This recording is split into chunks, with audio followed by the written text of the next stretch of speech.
Menulis atau latihan menulis cita-cita ini sebenarnya menanamkan energi positif kepada anak untuk memiliki visi ke depan. Sejak dini anak sudah memiliki gambaran tentang mimpi-mimpinya.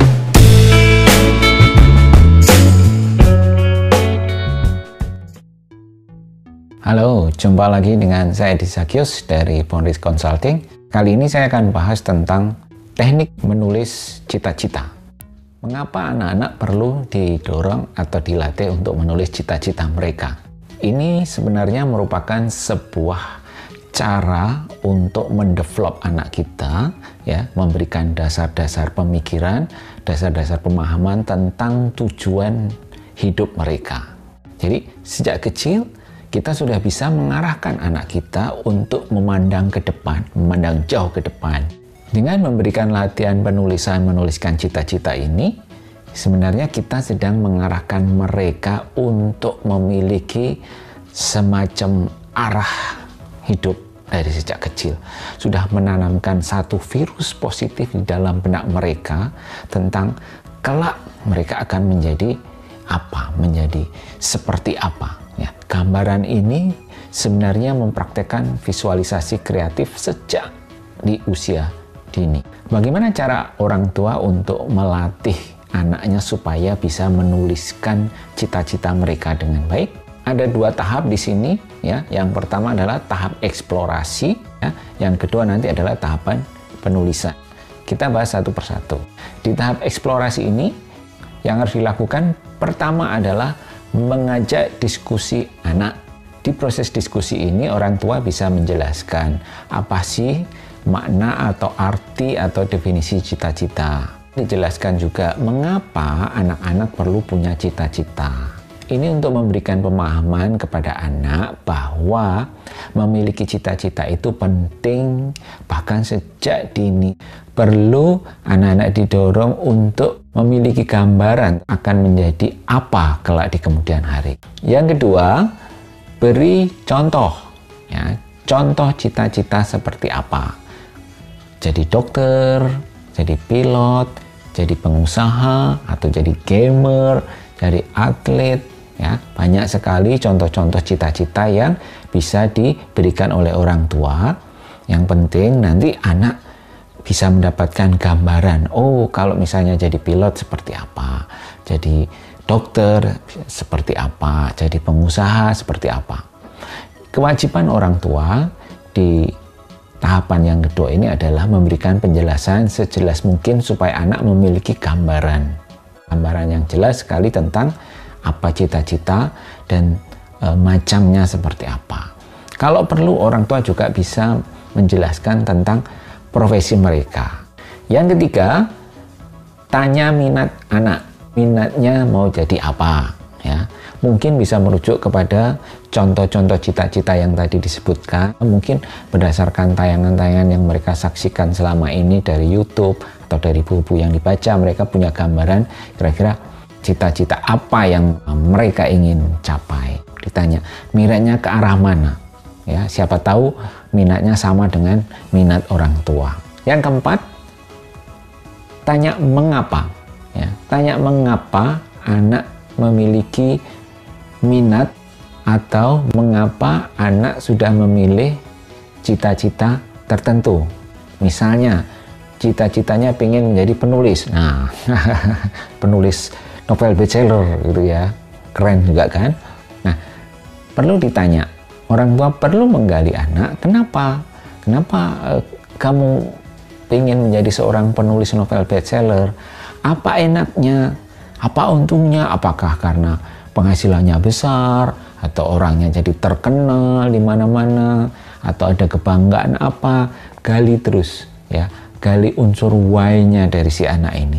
Supaya mereka semakin jelas tentang gambaran cita-cita yang ada di benaknya. Yang kelima, tanya apa yang dilakukan ketika seseorang atau anak itu sudah mencapai cita-citanya. Misalnya, cita-citanya menjadi pengusaha. Ya, Anda perlu tanya dengan detail, apa sih yang dilakukan pengusaha itu? Ya, sehari-hari mereka ngapain? anak didorong untuk bisa mendeskripsikan atau menceritakan di dalam pikiran atau di dalam benak mereka itu kalau jadi pengusaha itu ngapain ya, borong-borong ini, jual itu, kemudian mendapatkan bisnis yang besar, mendapatkan penghasilan yang besar, bisa beli apa-apa macam-macam ya. Dorong terus supaya anak bisa menggambarkan itu dan menceritakan kepada Anda ya. Titik pentingnya di sini adalah anak harus bisa memberikan gambaran ya, gambaran, menceritakan. Yang keenam, tanya mereka nanti akan tinggal dan bekerja atau berkembang di mana, di kota mana, di negara mana, di wilayah mana. Itu juga akan menjadi menarik ya, membuat anak meluaskan imajinasinya. Apakah misalnya cita-citanya menjadi seorang penjelajah atau seorang arkeolog ya, kayak di film-film Indiana Jones gitu. Kalau misalnya mereka sudah punya gambaran mau di mana, ini akan menjadi semakin menarik ya, bisa membuat deskripsi cita-citanya nanti semakin jelas. Yang ketujuh, Anda juga boleh bertanya, kalau cita-citanya A, nanti mereka akan mendapatkan apa ya. Ini menarik untuk merangsang anak supaya bisa berimajinasi ya, dan merasakan yang namanya konsekuensi dari sebuah pilihan ya. Misalnya mereka bercita-cita menjadi seorang guru. Nah, rangsang anak supaya bisa mengembangkan imajinasinya. Kalau mereka menjadi seorang guru, mereka bisa menceritakan apa yang dilakukan dan kemudian apa yang didapatkan. Mungkin yang perlu digali tidak harus berupa hal-hal yang sifatnya materi, tetapi yang juga non-materi. Misalnya, cita-citanya menjadi guru karena mungkin anak senang mengajar, atau anak membayangkan akan senang sekali mengajar, anak membayangkan akan senang sekali berbagi ilmu pengetahuan, anak membayangkan akan mengasuh sekian banyak anak-anak, seperti itu kan, menarik itu jadinya. Imajinasinya terus dirangsang supaya anak bisa mendapatkan gambaran yang lebih lengkap ketika nantinya menuliskannya. Yang kedelapan, tanya perasaan mereka ya. Tanya perasaan mereka setelah mereka menyebutkan atau menggambarkan dengan detail cita-citanya.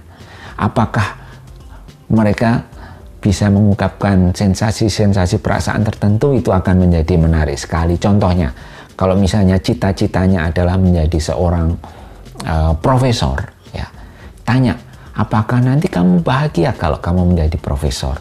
Apakah kamu akan merasakan sesuatu yang indah, sesuatu yang luar biasa dengan menjadi seorang profesor? Kenapa perlu ditanya ini? Sekali lagi untuk mengembangkan imajinasi anak, kemudian juga mengolah sensitivitas perasaan mereka terhadap satu topik yang sedang mereka bicarakan. Tahap berikutnya adalah tahap menuliskan ya. Setelah anak punya gambaran yang detail dari hasil penggalian Anda orang tua ya, kalau sudah punya bahan seperti itu, tinggal didorong untuk menuliskan kalimat demi kalimat ya, supaya apa yang tadi diungkapkan secara verbal kemudian membentuk menjadi sebuah tulisan tentang cita-cita mereka. Menulis atau latihan menulis cita-cita ini sebenarnya menanamkan energi positif kepada anak untuk memiliki visi ke depan. Sejak dini anak sudah memiliki gambaran tentang mimpi-mimpinya, tentang ingin menjadi apa ya. Ini bisa mendrive hidup mereka kalau memang cita-cita yang digambarkan dan dituliskan itu benar-benar melekat di dalam benak mereka. Yang berikutnya, latihan menulis dari proses yang tadi, berdiskusi dengan orang tua, dari proses penggalian dengan orang tua. Ini sebenarnya melatih juga anak untuk membuat, kalau kita orang dewasa itu seperti laporan. Jadi ini sebenarnya latihan yang menarik, tapi dari yang basic dan yang paling sederhana, menulis cita-cita mereka. Itu tips dari saya, semoga Anda bisa melatihkan untuk anak Anda, dan ini menjadi langkah yang bagus untuk mengembangkan kemampuan menulis mereka berikutnya. Terima kasih sudah menonton video saya. Kita akan bertemu kembali di video berikutnya. Jangan lupa klik subscribe, bunyikan loncengnya juga. tinggalkan komen. Sampai ketemu lagi.